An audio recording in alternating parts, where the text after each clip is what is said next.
What's up, Oaks? Chaz here. We miss you. In times like these, I want to ask you a question. What words come to mind? Is it worry? Is it fear? Maybe it's anxiety. What my hope is today in our brief time together is to give you a word of encouragement.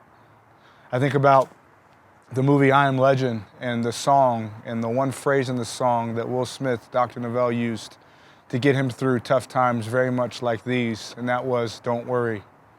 And in Luke chapter 12, God gives us a word of encouragement in that he says we don't need to worry for three reasons. The first reason is because of who our Heavenly Father proves to be.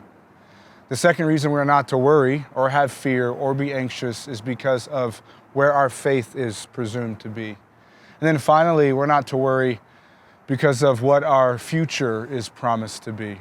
Let's take a few moments and look at who our Heavenly Father proves to be. In Luke chapter 12, verse 22, Jesus says this to his disciples: "For this reason I say to you, you do not worry about your life as to what you will eat, nor for your body as to what you will put on. For life is more than food, and the body is more than clothing. Consider the ravens, for they neither sow nor reap.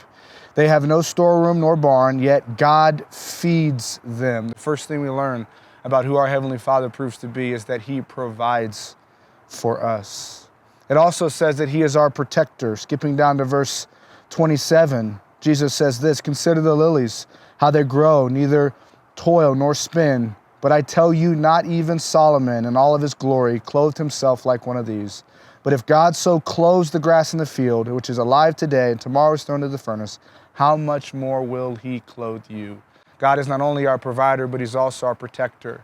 God also brings us peace. He brings us peace. Looking down at verse 32, he says this: "Do not be afraid. Have no fear, little flock, for your Father has chosen gladly to give you his kingdom."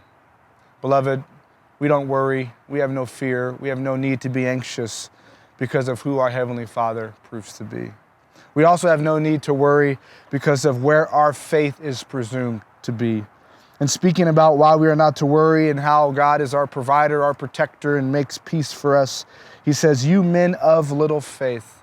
I love this because we tend to think this is a bad thing. No, this is a good thing, because it's not the size of our faith, it's the subject of our faith. It's not the strength of our faith, it's the source of the strength of the one who gives us faith.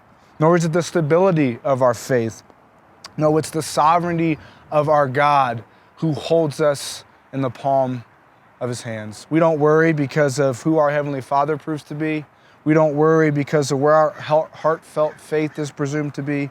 And finally, we don't worry because of where our hope-filled future is promised to be. It says this in verse 31, "But seek his kingdom, and these things will be added to you.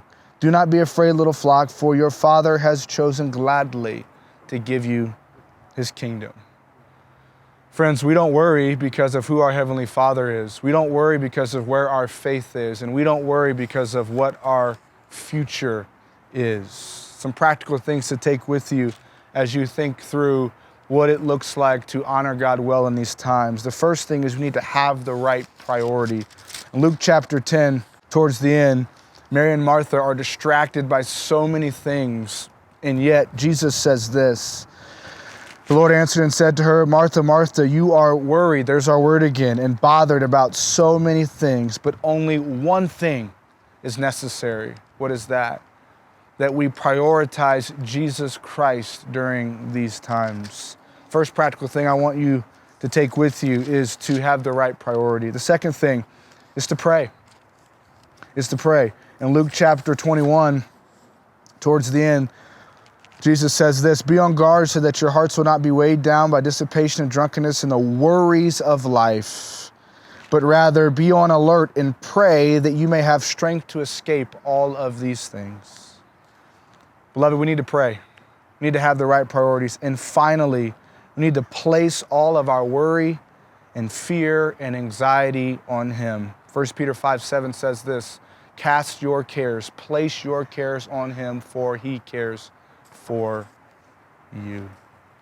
I pray that during this time that you don't worry because you know who your Heavenly Father proves to be. That you don't worry or aren't anxious because of where your faith is presumed to be. And finally, beloved, that you don't worry or not anxious because of what your future is promised to be. I love you. God's peace. Mr. Anderson, thanks for a good word today. We needed to hear that. I needed to hear that.